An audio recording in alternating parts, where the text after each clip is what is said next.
ZPy simulations will create images, annotation files, and videos.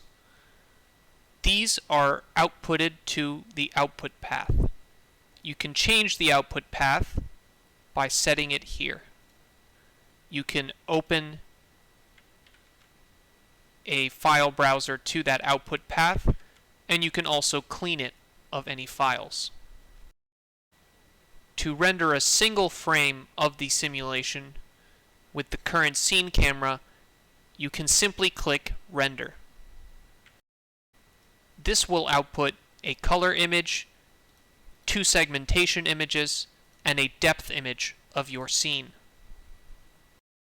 To run the entire simulation, which is launching the run script, click the Run button.